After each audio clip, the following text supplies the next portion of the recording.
Voilà, nous sommes en plein champ, d'un maraîcher à Serrières-en-Chautagne, un des maraîchers qui alimente l'atelier de Chautagne. On est à 1 minute de celui-ci. Vous avez du chou rouge, du chou vert, chou frisé un petit peu plus loin ici, et puis derrière nous, des poireaux, des carottes. Donc c'est vraiment l'idée et le concept. Donc on est vraiment dans le souci d'une alimentation saine et de proximité pour nos écoliers et nos enfants. Ici, on a plaisir à le dire, nos cuisiniers cuisinent. C'est malheureux, mais c'est pas le cas partout. Voilà, c'est pour ça qu'on insiste un peu sur ce sujet. Donc 35 collaborateurs s'activent tous les matins depuis 5 heures jusqu'à 19h30 chaque jour. Nous avons plaisir aussi à cœur d'intégrer une équipe de personnes handicapées qui provient de l'ESAT de la Léchère à Belay, qui est accompagnée par un éducateur chaque jour. Donc nous avons la chance en tout cas de pouvoir activer ce fonctionnement avec eux depuis 3 ans maintenant. Je voulais une entreprise qui fasse du bon, des produits du terroir. Et j'ai tout retrouvé dans les trois, toutes ces valeurs du cuisinier. Et aujourd'hui, j'espère emmener une équipe vers le sommet de la cuisine pour que les enfants mangent le mieux possible et apprennent le goût d'aujourd'hui.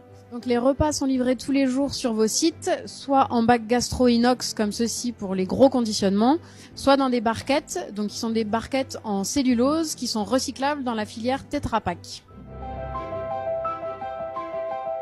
Donc pour l'école du centre d'Aix-les-Bains, ça fait combien de bûches alors 240 mètres. 240 mètres de long de bûches de Noël. Eh ben. À partir du moment où on a de bons produits et de bons cuisiniers, on sait préparer de bons repas qui sont appréciés par les enfants. Donc on sait leur faire manger du brocoli, du potage de chou-fleur, de la fondue de poireaux. C'est faisable. Tous les produits donc que vous avez pu voir dans cette cuisine sont effectivement issus de producteurs locaux, issus de circuits courts, de proximité, on insiste. Voilà, tous nos repas sont composés aujourd'hui à 56% de produits bio, issus de producteurs locaux, du bio de saison. On insiste aussi sur cette motivation qui nous est chère.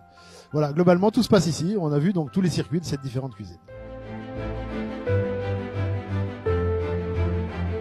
C'est vrai, on mange bien à la cantine, mais le repas de Noël, c'est ce qu'on aime plus. On mange du poulet avec des patates et du légume comme de la patate douce. Ouais, c'est bon. Des carottes qui étaient mélangées avec les patates. Et puis je trouvais que c'était bon, ça va.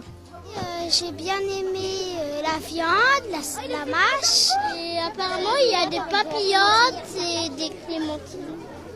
Et le meilleur, je pense que c'était une sorte de petit sandwich feuilleté. Ouais, il était bon, j'ai bien aimé, ça va. Oui, il va y avoir de la bulle et de la clémentine aussi. Et des papillotes. Et ouais, des papillotes. Aujourd'hui, nous allons servir 1178 couverts. Habituellement, nous sommes environ 1000 et nous sommes 123 personnes. Le menu donc est un petit peu spécial, bien sûr, c'est un menu de Noël.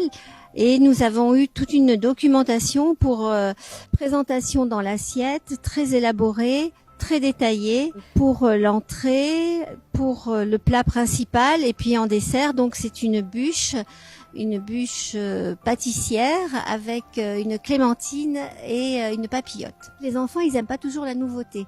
Ils aiment bien les choses habituelles. Mais ils attendent tous avec impatience ce repas parce qu'en général, il est un petit peu particulier. On leur donnera la possibilité de goûter des nouveautés. Tous ces produits viennent des circuits courts, donc du produit local. Pour nous, c'est extrêmement important. On avait à la fois l'envie de développer davantage le bio et aussi le consommer local pour soutenir bien évidemment nos producteurs. Je dirais aux parents qui sont soucieux de la qualité des repas qu'on travaille beaucoup à l'amélioration de cette qualité, que c'est pour nous quelque chose d'extrêmement important. Et j'en veux pour preuve l'augmentation aujourd'hui de la fréquentation de nos restaurants scolaires.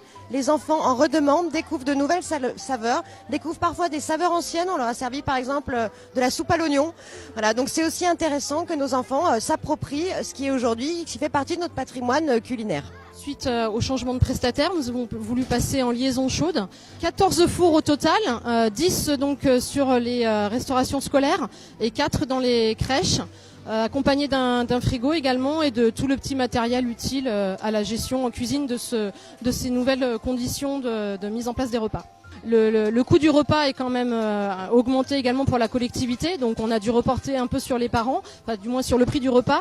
Mais c'était également une demande forte que j'avais eue dans les conseils d'école, que les parents n'étaient pas contre mettre un peu plus pour une meilleure qualité.